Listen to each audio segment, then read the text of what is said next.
Welcome to the maiden intro voyage of our new channel called Chrysalis Satori All American Burnouts. Today we're going to go through our origin story. So we kind of started this a few years ago, just hanging out. I met Wes in Albania. We moved here, and uh, randomly, I mean, he's from North Carolina. I'm from Louisiana, and we just kind of met here randomly. We started talking. We decided one day we'd just start recording our talks. So we were kind of both on this self-help kick, well, not really self-help, but like betterment, because it kind of started with Wes calling it one day. He called it Albania the waypoint for lost souls, and for some reason that really stuck with me. and and we meet all the time for coffee, and we start these conversations, and we're like, man, why don't we just record these? Let's see what happens. So this is what we're going to do. We're going to kind of figure out our lives. We're going to figure out your life in the meantime, and that's why we're here, and that's what we're going to start with. So Wes, tell me, man, what brought you to Albania? What started your All American burnout? Well, for me, and the reason why I called it how that came to me, the waypoint for lost souls, that was after one or two returns back to the States after being gone for more than 2 years before returning. And just kind of like what me and you share, the different perspectives that we've gained living in different environments and different cultures for extended period of time, not vacationing and not just traveling continually like a nomad, but actually staying stationary somewhere in another culture so different for 2-3 years at a time before going back to the cultures that we know. For myself, yeah, I mean the stories are long, and technically, just to so I'm from the southwesternmost tip of Virginia, so it's easy enough to go ahead and call it North Carolina because it's right there on the edge. But kind of like the differences in the villages and in this country, Here. and and the how close they are in proximity to other small countries in the Balkans, and yet how different they can actually be, and the way that they view each other as different. North Carolina and Virginia is very much the same, even though I'm right there on the North Carolina line. Trust me, they believe they're Virginia. They believe there's a difference. And funny enough, some Gotcha. things are very opaque. Driving styles are amazingly different just as you cross the state line. It's just significantly different on how people drive. You don't even have to see the license plate tag to know where they're from. But a lot That's of what Americans like that. that's one of the first things that struck me when I was here is the differences between just a 20-mile village away is a completely different world than from where we live. Like, it's unreal. And It's you like wouldn't think that. It's not like there's a border. You just it's uh, just people share a culturally, I mean, language, but yeah, they're that's it. very different. Yeah, very different. Hugely. And It's a something lot of that it's most it's how they Americans view don't each know. other too. Oh, for sure, for sure. Yeah, they have a lot of derogatory terms for the people from the village. A lot of derogatory Uh, terms. well, and that's funny. We call it derogatory. Like just even the use of word of peasant itself. I mean, it's a very real term, and it has its place. It seems derogatory in our world, but it's just a fact over here in Europe. And not just here in the Balkans. I experienced it. I learned that a long time ago in a previous relationship with a Romanian. Mhm. She exposed me to the use of peasant, and yes, sometimes how it is derogatory. Basically, anytime I was doing something or I was acting in a certain manner she didn't care for, it was I was a peasant. Or it's funny now, the relationship that I'm in here in Albania, she embraces and adores, even though she's from here in the city. She grew up here, which is a small minority, by the way. Mhm. Uh, and yeah, peasant is not necessarily referred to as in the best terms here, but she absolutely embraces. So when she says peasant, it's actually a good thing because she likes the people from the mountain. As she says, if they're good, they're very strong in that good. So When I first moved here, they were trying to teach me some Albanian, and they were showing me or telling me these derogatory terms to call people without me knowing what they meant. Really. Like, oh yeah, this isn't that means I care for you very much, and it's like, okay, and I'm calling people all these terrible names, and I had And no it's the idea. same in America too. I mean, I've lived in half of the states, lived being defined as at least 30 days, usually more like 90 days. sometimes, of course, many years. And I've worked in every state at some point, even if that was just briefly, more like tourist time, just coming in and out for 7, 10 days, 2 weeks to do a job and back out. So, yeah, you experience the same things in America as far as the terminology and ways of addressing people from other places and even from within. I mean, Texas is a good example, right? It's big enough that there's different terms, different Hmm. dialects, different food Oh yeah, choices, driving styles, that sort of thing. hundred uh, percent. and It's isn't just that always the case wherever you live in any culture? It's like the first thing anyone ever teaches you are the expletives and the naughty languages and the toilet humor. Isn't that always the first thing people offer they you as far as language knowledge? they love doing that to me.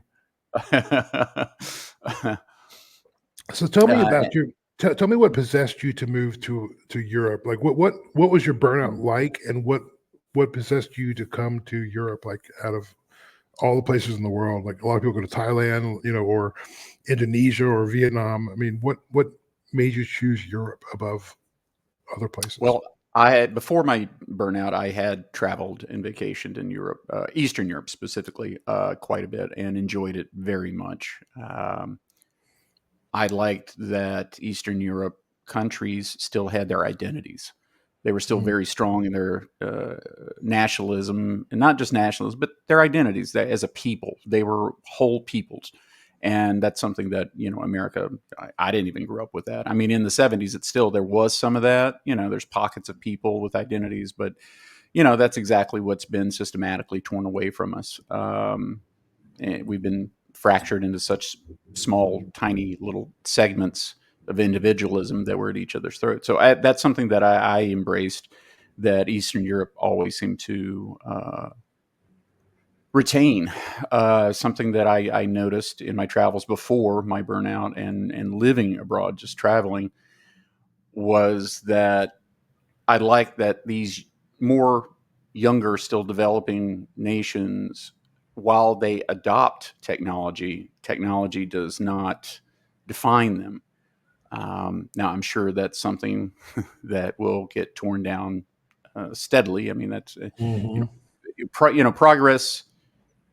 It's just part of it. Progress deteriorates tradition, and there's good and bad to everything, right? There's two sides to every sword. So, Yeah. tradition, you keep your identity, you have a strength in a people as a whole against their system, against their government, or whatever is governing them, or against them. Maybe it's foreign and not just inside, but it's usually both. And I, again, just that being something so lacking for us as a people, hence why we can't really ever enact any change because we can't come together as a whole. And I'm not talking about parties because that's just another tool against us. I like that progress did not define them. I like the resistance to progress. In fact, something I noticed Mhm. right away, or countries that have recently come out of some occupation or re-identified themselves as a sovereignty. They Well, it's still fresh for them, right? They haven't lost some knowledge generationally, so they don't trust anything. Propaganda is not something that really affects them very much. They're very Yeah. resilient to it. They're going to make up their own minds as an individual and come together as a people. And I like that too. They always act very quickly and strongly to things. They come together in protests if gas Oh prices go yeah. up, anything, just immediately, and they get responses to it pretty immediately, generally speaking. But one of the first Um, things that happened when I moved here, there was a cop that had killed I think it was a 22-year-old kid basically because he thought he had a gun. Literally the next day, they did a huge protest outside of the Ministry of the Interior, which is like the chief of police here, and they broke every window in that building, and they just beat the doors down, and everything until the guy was fired, and he was fired within 24 hours.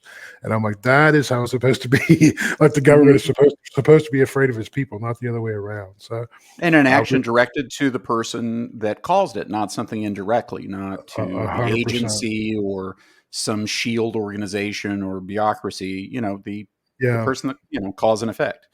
So yeah, I agree with you. I yeah, like seeing that level of change and effect that we lost. I mean, And some of that's been, again, systematic. When I was growing up in the 70s, boycotting was very effective in a consumer Hmm. based society.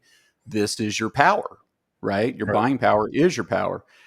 It's not the case that you can't effectively boycott. You can't effectively do that. It's technically illegal if so Yeah. it's like, oh, you can affect the economy. Well, that's illegal and we can't allow that. So you're disarmed as a consumer in terms of that's the equivalent of your voting power per se, but Yeah. you Exactly. can't I mean, really act on it anymore. Not yeah. effectively. I mean, You can you can whine, you can complain, you can if I post. boycott Netflix, it'll do nothing in the big drop of the scheme of things because they got so many customers. So yeah. Hmm. So tell me about like how did you feel when you were getting burned out? Like what made Oh. you? Was there like a realization moment where you were like, um, Hmm. I have to leave America. I have to leave, get out of this place, or the matrix, so to speak, or was Not it so directly. like a My depression burnout, feeling? well, let me make this clear: is keep these things separate. My burnout happened to me. This is not something that creeped in and I was aware of. I mean, it just kicked in the door. I was in burnout. It's something that I explain it. It happens to you. This isn't something you choose to do. This is something you just. I mean, it happens, and burnout is my understanding of it is it's when your body. So we're designed to run sprints, right? Fight or flight. You're supposed to be living in stress in sharp, sparse, short moments, not into perpetuity, not every day, not at your life. And when it's your life, when you're in what we call the American lifestyle, it's your everyday, and we're just not built for it. And so it just kicks in your door at some time if you don't change your circumstances and your environment. There's things you can do for coping mechanisms that'll keep you in the game longer, but I think that just delays it. I think it eventually, kicks in your door at some point and happens even so. That's the difference in change versus coping, right? Like going to a therapist into perpetuity because it gives you someone to vent to and exhale and maybe hear some affirmations or a pat on the back. And I'm a big proponent of therapy, so don't get me wrong on that. But again, your intentions on it, is it just to talk about the same things for years and not really make any substantial, significant changes? It's supposed to help you, guide you to what you need to change, and then you make those changes, right? And I think I think a lot of things in the American lifestyle are coping mechanisms, not to guide you to change and then to actually take the step to make those changes. So when my burnout happened, it was too late, right? But before all this, to answer some of that, before all this, yeah, I was very aware. I was very aware of lifestyles and the difference of life versus work and that sort of balance that in my experience I had picked up on and enjoyed very much. Now everything again has its good and its bad. I'll say America is still, with my travels, with my experience, it is still the land of opportunity by comparison. Hmm. It is almost like perpetual opportunity. Yeah. It's just very, by again, I'll say by comparison. It might not seem like that in your life when you don't know any better. I've been there, but to Or if you're see living paycheck to paycheck, that's the scary part of it. it's it seems like there isn't, but there is. I can just tell you there is. I mean, paychecks a life is at a reality anywhere, depending on your level of aspiration and Hmm. initiative and so on. So if you do want to do more, if you do want to uh, do something yourself because the system is not serving you, you have, it's just simply easier. I'm not saying it's easy. It is easier to do it in America than in most any place. We just have the infrastructure, the system. We're a consumer-based society just to begin with. There's Yeah. that by itself. It gives you that. Those are almost the endless opportunities in that way. So I had been exposed to more of a balance, and so I always admired that from afar, especially when I came back to my 9 to 5, back to my same career of 20 years with the same company. Hmm. Yeah, it was very difficult, right? You coming back, and that's where you kind of get that, that matrix kind of sense or moment where you've seen how it can be different, and you start asking, why isn't it? And then you see some of the machinery and the mechanisms that are in place that maintain the status quo. So even though, it's just kind of the Milton Friedman perspective of what economy is and should do and how it should operate. It's all about a short win. It's all about today, and none of that has longevity. None of Mm. that respects your life. None of that respects. Not to say that it should necessarily, but it does not. How should I say? It doesn't make it any easier for you to meet a balance, which I think recently most studies are coming around to saying it's an oxymoron. It's not a real thing, and a work-life balance can't really happen. Yeah. Um, I just know in my feeling, like along the same lines you're talking about, like I felt for about, because I've been here 5 years. I think you've been here, what, four? Is that right? no, just going on 3 really. Three. Okay, three. Then Mhm. when about 6 years before I moved here, I had this massive cloud over my head, like it was. I felt like I had to get out. Like I was incessantly, I got to get out of this place. I got to get out. Got to get out. And it was like breaking out of the matrix. I know it's very cliche, but that's exactly what it felt like. And from the moment I landed here, I'd say the first week I was here, that was all gone. Like all of that weight was just eliminated. I'm like, I mean, it was such a moment of freedom and a moment of like just complete release. I'm like, oh my God, this is fantastic. This is what life is supposed to feel like. Like it was crazy. I mean, I've never experienced that before. Now I had traveled a lot, but there's a difference between traveling and slow traveling or living places. A lot of people mistake that. Like they think they can come for 3 weeks someplace and they're like, oh, I'm free. Mhm. But if you do it long term, you experience the Vacation is culture. not travel. Yeah, exactly. It is, and actually, vacation probably makes more stress because you live for that week in freedom, and then you're like, okay, Mhm. and then you're back on the grind, and you're like, okay, in another 6 months, I could maybe take another week off. Woohoo! You're treating it the same as the rest of your life. It has an itinerary. You're keeping a schedule, and in your hurry to accomplish as much you can in your limited amount of time. Yeah. And yeah, in a week you're running around like a chick with you're usually tireder after you get back from your vacation than you are. Like it's insane. And you got to catch up all that work and everything. So it's definitely a huge difference. And I have a lot of friends. I'm sure you probably do too. A ton of my friends, like on Facebook and everything, they message me all the time. Like, how did you do it? How did you get out?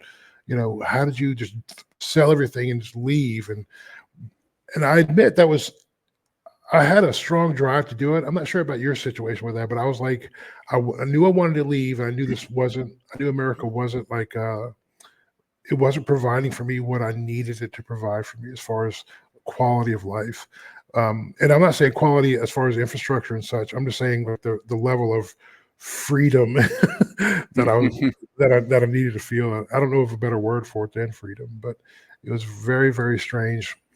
And I mean, like you're saying, there's trade-offs. I mean, there's good and bad about living in In Albania, everything. In everything. but I think the good here, it definitely awoke me to what's possible. I guess that's the best way to put it. And I had those exposures in Eastern Europe more, in just vacationing and a little bit of slow travel the years before the burnout. I myself, I was with someone at the time. It was a very strong push. We were sharing a place together, and yeah, I had already done the budgeting, the math. I had an idea of what we could do and for how long, and it was my intention in design. I'll be clear on that. When this happened to me, I was I resigned with the intention solely of only taking 1 year off, um, letting the dust settle, let life happen a little bit.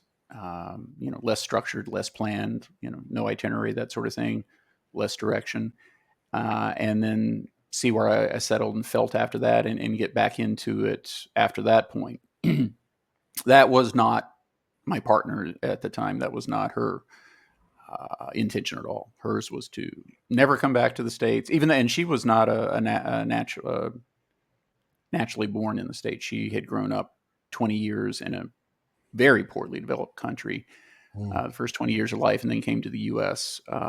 For her college and ended up getting married to someone, staying, and we met 20 years after that, and so she knew very much, the opportunities, the benefits, the things to be grateful for that all of us as Americans just take for granted and don't know any different without this exposure. And again, like you said, it really is different than when you vacation. I mean, you go there and you see things and, you have this false pity, or maybe you do have some pity or whatever, but it's still, you have no idea of the entire grasp of the whole picture. And usually you don't see the upside. You only see like this dark side, this bad side that, I don't know that I can say that necessarily you feel appreciative of what you have. It's more of, it reaffirms that you need to get your head back to the grindstone, and because I don't want to live like that. I don't want to have to do so and so and go somewhere else. 100%. So it really kind of reinforces the subconscious control that our comfort level has over us. It's more than a rat. It's a very comfortable rat maze, very comfortable. It's hard to leave. So, and even for myself, I had, she put me over the, she was definitely the push. She was going to go, she wasn't going to come back. And she, at your own point, she was like, I'm going to do it without you. Like, she was so done and so ready to go. And so to get out of the 9 to 5 grind. Yeah. And the hamster wheel is what I call it. The absolute hamster wheel. That's what I've called it. Yeah. And I did the same back then. So that gave me, even I needed that little bit of a, I had done all the math. I'd done, it looks good on paper, but I still had the intention of coming back. Hers was to not. Did that make because it I had easier some trouble. Sorry. Did that make it easier on you? I mean, like, just to think that you're coming back, did that make it simpler to make that choice, or was it one of those things where, because like It just seemed realistic to me at the time. It just seemed realistic. I was not prepared for retirement, so I was not retiring. I resigned. I was not retiring, and that was the difference. And I understood. I had been married to someone from Eastern Europe before, and had been in her country a good bit of time as well. I already understood the differences in opportunity and just ease of starting a business, and some of it's more than ease. Some of these countries, I mean, unless you are corrupt or involved with someone that is corrupt, you cannot get ahead. It's their infrastructure. It is their way of doing things. Yeah. And, depending on what you want, that might work out for you. We were talking about that the other day, the managerialism, like there's the elected officials and there's this layer of bureaucracy that you deal with that makes all the determinations for everything you're doing. So there's really no recourse or no way to get around that. So I really felt those things. I remember when I was leaving, they had a going away party for me, and there was people like, "Oh, you'll be back in a year, max 6 months, And I was like, I don't think I'm ever coming back. And they're like, "Oh yeah, everybody comes back. It's America, blah blah blah." But now I look back on those people, like I'm still friends with them on different social medias, and it is unbelievable that they're still doing the same thing after 5 years. They have no growth, no betterment, no thought process change. It's like this hamster wheel. It's just little bitty hamster wheel you're running on like crazy and going absolutely nowhere. So like when you and I talk, one of the things I love about our talks, but I don't want to say it or sound it so judgmental. I gotta say, I mean, a lot of people, I mean, we were in it. They made some choices, and as an example, I've got a friend. I mean, his real life goal is to simply prove wrong the way he was raised, and that you can really create a family and take care of children and give them a future and raise them. And that's almost his purpose in being. And so he makes his decisions based on, around that. And so, yeah, it's tough. He knows it's a vicious cycle. And actually, it's funny enough, he's the same one that is another example of that. He has told me clearly, it's like, that he doesn't want to know. He doesn't, even though he knows on a cursory or on a paper, on a, web page scale. I mean, he's vacationed, obviously, but he doesn't want to know how significantly different it is, because that would just make sticking to it, which is his goal, that much harder. So he doesn't want to know. and so that's not a judgment thing at all. But again, I don't want to say it like that. I mean, that's his choice. He's doing it. Yeah. He's living it. He is not living his life for himself. Okay. He's living this for his children. Clearly that's it. And he's doing it. So he's doing what he wants to do, and he's accomplishing that. So I can't throw any mud at that. He's doing what he wants to do and knows he needs to do for his life goals. So I don't want to get like too objective. And I mean, a lot of my standpoint is this is what I've gone through, and in no way am I saying this is the way to do it or what you should do. I'm just sharing what I've done. And as you're We hearing, some of that just happened to me. I mean, it's not like I had a plan. It just happened. My plan was to come back in a year, and it's now been 5 years since my burnout began. So, mhm. uh, and I've had a different. Most of the people, I would say, all the people in my circles, work, family, work colleagues, they were all supportive. They were actually very like, you're the one that made it out. They were actually extremely supportive of what I was doing. However, as you heard me, I did go in with the intention of coming back in a year, and I made that clear each time. So maybe that's why I didn't hear some of what you did. That, oh, you'll be back. Maybe they didn't have to say that because Yeah. I was stating that, but then here I am, right?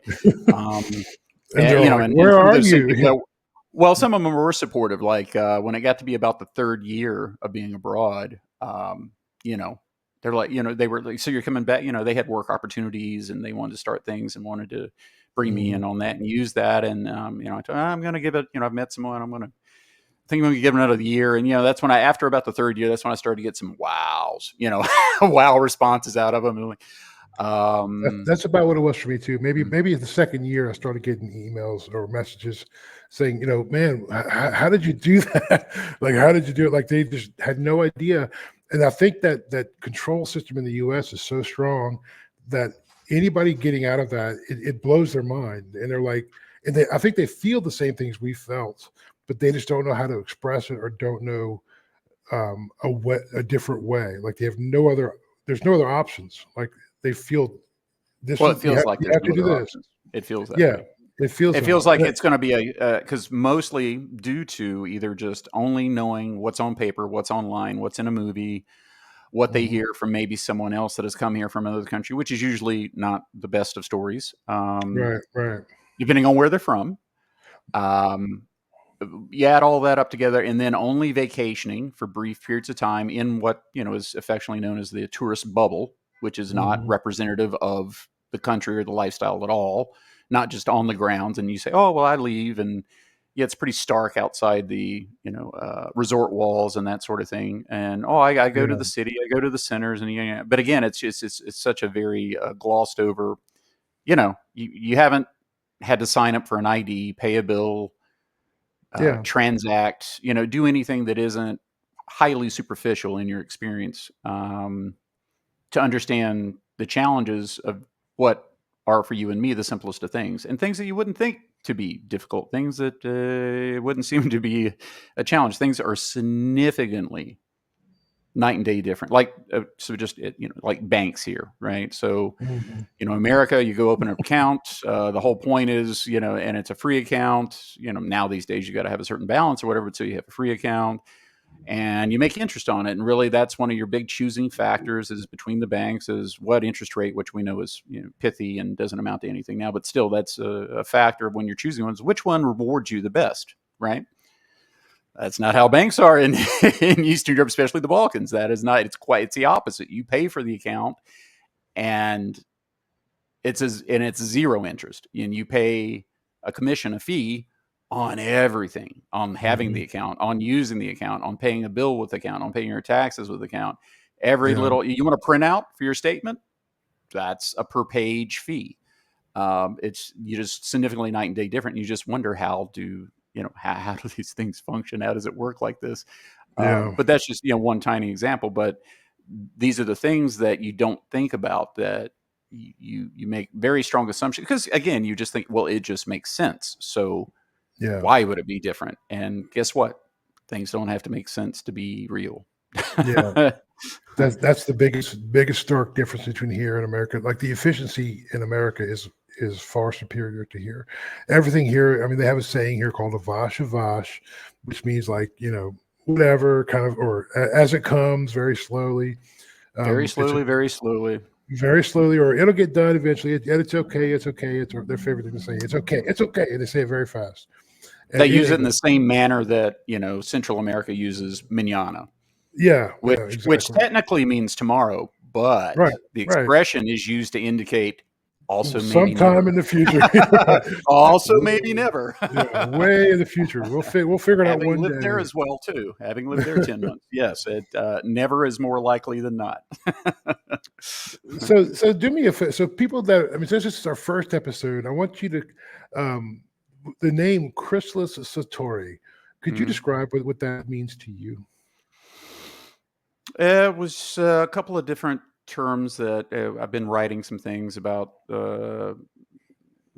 journeys and stories in the last year or so. And Chrysalis, also, that came up when I was reading the Hyperion Cantos. So that's the metamorphosis, the change, the commencement of one thing, the death of one thing, the beginning of another. So it's not just a change. It's not a subtle change. It's going from one very different reality, maybe like a larvae or something like that, into something that can fly, something ground based to something that can fly, right? Chrysalis. So it's this very significant transformation and change. Satori, I also encountered in the same. Um, I mean, I've known of the word, but to hear it in its use and the way it was used is what really struck me about it. So it's referred to as instant enlightenment, usually by something significant. It could be a near death scenario. It's usually something profound and emotionally impacting that brings it to you. If from a grammatical standpoint, you might see it stated as something as blunt as when you realize your father is not Superman and he's a human, but I found Satori to usually mean something much more, and of course this is personal, but when it's touched me, it was something that was very deep, emotional, and profound, more emotionally triggering than intellectual, right? So that transformation through, into, or part of enlightenment. So I thought those words reflected life's journey, if that's how and why you're living life. And as I previously mentioned, not everyone's doing that, and that's okay. Okay, you Yeah. can't. Life is made up of choices, as they like to say. An expression here is everything has a cost.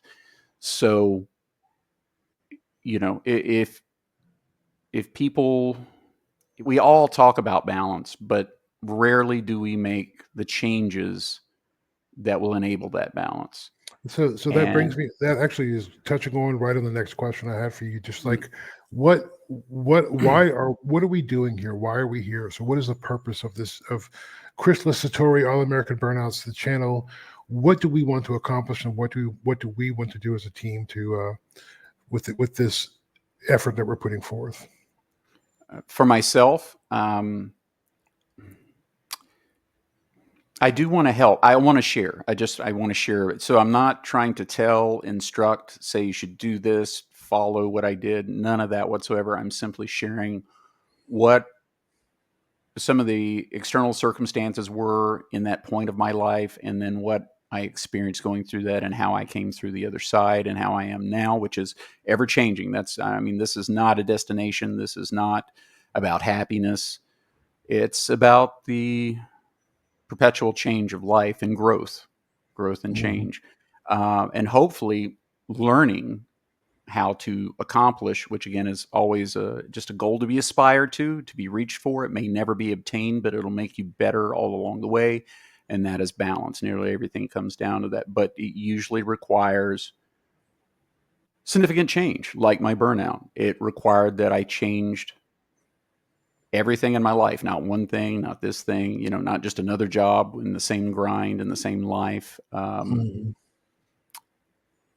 And my life was good. My job was good. I don't want to paint a picture. It wasn't. I had, most everyone was congratulatory, and uh, I had a good life. There was nothing I can't, it was just the repetition of it for myself.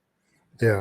And Um, I feel like that brings you to a point, because I was in the same boat as you. Like I was successful, I had big house, 2.5 cars and sailboats. And, we had everything we could ever quote unquote want, but it was kind of meaningless to me. So I got rid of everything and left the country, and came to basically what most people consider a third world country.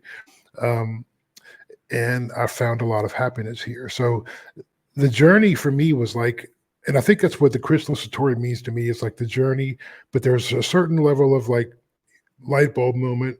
Okay, this feels better. I feel better here.